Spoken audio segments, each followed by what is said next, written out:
வழங்கப்பட்டது. நான் யார் சொல்றேன் தெரிஞ்சிருக்கோம். எழுத்தாளர் எஸ் ராமகிருஷ்ணன் அவர்கள். அவரை ஒரு முறை பேட்டி கண்டபோது எஸ்ரா பதிவு செய்திருக்கிறார், நான் எழுத நினைத்ததை ஒரு முறை கூட முழுமையாக எழுதி முடித்ததில்லை. என்னுடைய எல்லா கதைகளிலும் முடிவும் கசப்பு. யாருன்னு முதல் தெரியணும், ஜெயகாந்தன் எப்படி வேறுபடுறான் அப்படின்னு தெரியணும். அப்புறம் என்கிட்ட கேட்காம இந்த தலைவர் கொடுத்துட்டாரு. ஏன்னா ஒரு நாமசாம ஒரு ஜெயகாந்தன் ஒரு கதையை எடுத்துட்டு தம்பி சொன்ன மாதிரி ஒரு கதையை சொல்லிவிட்டு போய்க்கலாங்கண்ணே, ஜெயகாந்தன் மாதிரி சொல்லிட்டு போயிருக்கலாம். ஜெயகாந்தன் மற்ற எழுத்தாளர்கள் ஏன் வேறுபடுகிறான், எப்படி வேறுபடுகிறான் என்பதை சிந்தித்து பார்த்தால் புரியும். நான் இங்கே ஜெயகாந்தனுடைய கதைகளையோ அவருடைய கதை மாந்தர்களையோ ஒருபோதும் சொல்ல போவதில்லை. முன்னாடியே சொல்லிடுறேன். சிக்மண்ட் ஃப்ராய்டு 19ஆம் நூற்றாண்டின் தொடக்கத்திலே சிக்மண்ட் ஃப்ராய்டு என்ற உளவியலாளர் ஒரு உளவியல் சார்ந்த இந்த உலகையை பொற்றி போடுகின்ற உளவியல் சார்ந்த நூல்களை எழுதிக்கொண்டே இருக்கிறார். அதற்கு அடுத்தபடியாக அவருடைய மாணவர் கார்ல் குஸ்டாவ் அப்படின்னு ஒருத்தர் வர்றார். 1930 2 கட்டுரைகளை எழுதி வெளியிடுறாங்க. ஒரு கட்டுரை சைக்காலஜி அண்ட் போயட்ரி.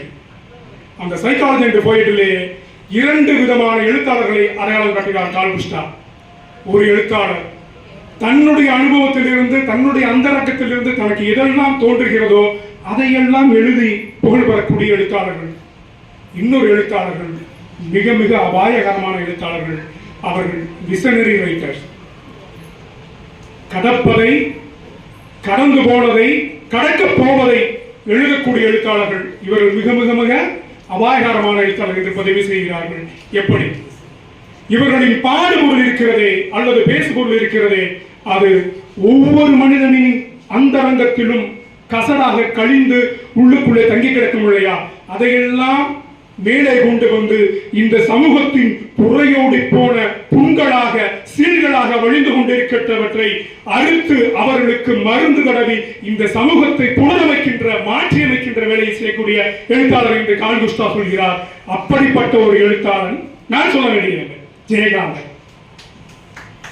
ஜெயகாந்தன் ஒரு முறை நேர்காணல் பண்ணும்போது நெறியாளர் கேட்கிறாரு, ஐயா உங்களுக்கு வீணை வாசிக்க தெரியுமா, நீங்க பழகிருக்கீங்கன்னா? ஆமா, நான் எனக்கு வீணை வாசிக்க தெரியும், ஒரு நோட்ஸ் கொடுத்தீங்கன்னா நான் வாட்சை கட்டுவேன் அப்படின்னு. ஏங்க இடையில விட்டுட்டீங்க? அவர் சொல்றாரு, எனக்கு வீணை வாசிக்க தெரியும், ஒரு குரூப்ல போய் முறைப்படியா நான் வீணை வாசிச்சு அவர்கிட்ட நோட்ஸ் கொடுத்தாங்க, வாட்சை காட்டிடுவேன், அது ஒன்றும் பெரிய விஷயம் இல்லை. என்ன மாதிரியே அவரும் ஒரு கதை எழுதிட்டு வந்து, நான் ஒரு இலக்கியவாதி, இலக்கியத்தரமான ஒரு கதை எழுதி கொண்டு வந்திருக்கேன் அப்படின்னு என்கிட்ட காட்டினா எனக்கு எப்படி இருக்கும்?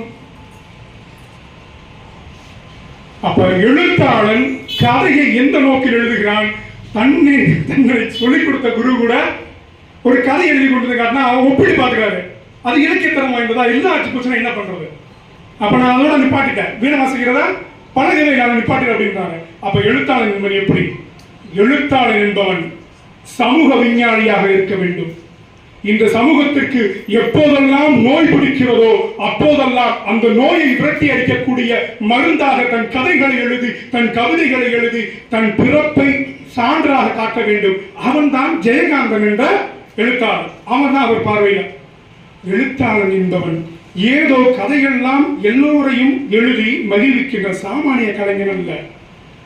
எழுத்தாளன் என்பவன் ஏதோ கதை எழுதி எல்லோரையும் மகிழ்விக்கிற சாமானிய கலைஞன் அல்ல.